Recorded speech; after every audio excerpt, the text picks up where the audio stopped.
Hey guys, welcome back to the channel.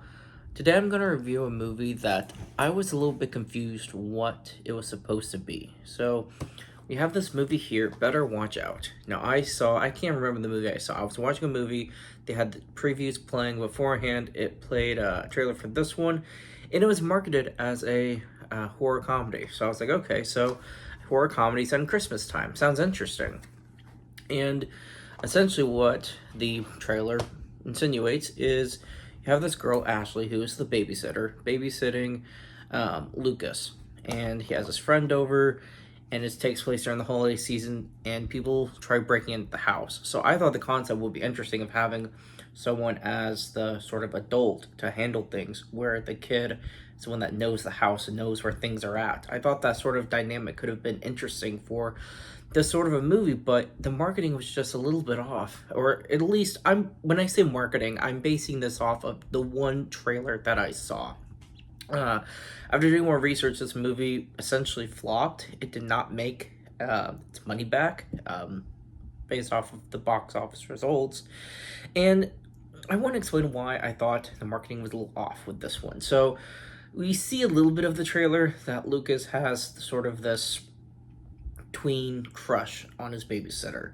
And we've seen this in movies before, in some horror movies, but in this one I thought it was going to be sort of a reason for him to want to help out and maybe look for the weapons or whatever around the house during the break-in.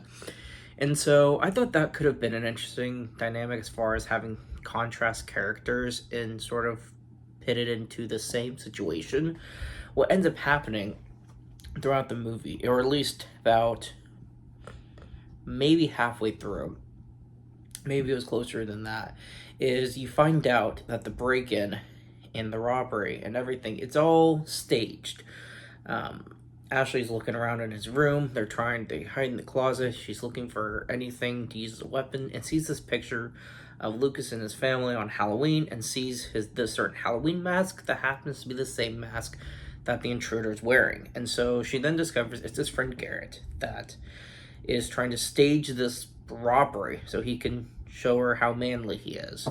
And so then he becomes obsessive with her and he starts trying to kidnap her, and people start dying, and it just becomes this weird twisted take on what I thought this movie was going to be.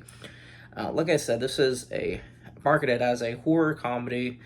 If you try to look the movie up, that's the genre it's pitted in. I just didn't find it funny or scary. So when he becomes his obsessive self, when he makes it known to her and his friend, the dialogue between the characters becomes almost unbearable. It's just awkward. It's almost gross. The dialogue's just really weird of seeing this 12-year-old flirting with this girl that's 18, essentially an adult, I guess. And so it's just really awkward. It's just hard to watch that dialogue, and the dialogue is very. I think the dialogue is definitely one of the weakest parts of this movie. It didn't feel clever. It didn't feel mature. It didn't feel original. So the dialogue was a really bad part in this movie. Aside from this 12-year-old obsessing over this 18-year-old, it's also not only does it make it awkward and almost gross at times, but it makes sort of the violence almost unbelievable, because as he's a 12-year-old kid that at first is helping her hide and find a weapon to try to fight off this intruder. When it's discovered that it was his plan, he becomes this psychotic smart person all of a sudden.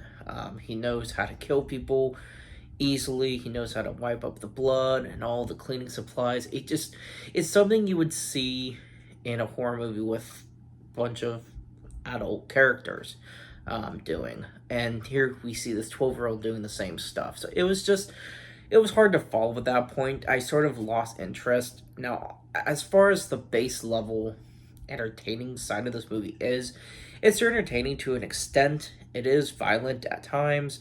The kills are sometimes interesting. It's not completely boring. It's just that sort of dialogue between them makes it awkward enough to where it sort of just took me out of the dialogue into the movie.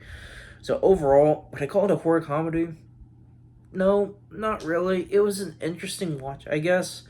But her dad, or not the dad, Lucas's dad, Patrick Warburton, if I'm saying that right, unless I completely botched it.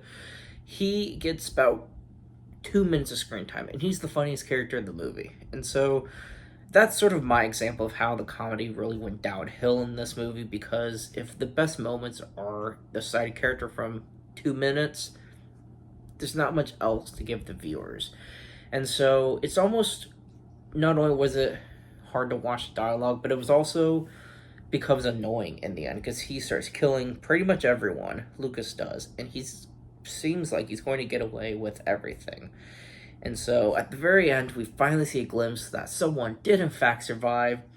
And they don't show him getting caught or anything, but it's very much implied that the survivor, Ashley, being the main character of the movie, she's going to tell the police, and he'll end up, whatever happens to 12-year-olds who murdered a bunch of people. And so overall, I thought it was going to be a fun horror comedy. It just wasn't that. If it's your thing, you'll probably enjoy more than I did. I just expected something completely different, but it was. I like the holiday themed horror movies, and so that piqued my interest alone. But overall, it was okay. This was a very okay movie. So if you've seen the trailer and you want to check it out, see for yourself. I just wouldn't go into the movie with very high hopes. But if you've seen it, let me know what you think about it. I'm sure there are others that have a much better opinion of this movie than I did. That's my thoughts. That's what I had to say about the movie. Like I said, if you've seen it, let me know what you think. Thanks for watching. I'll see you guys next time.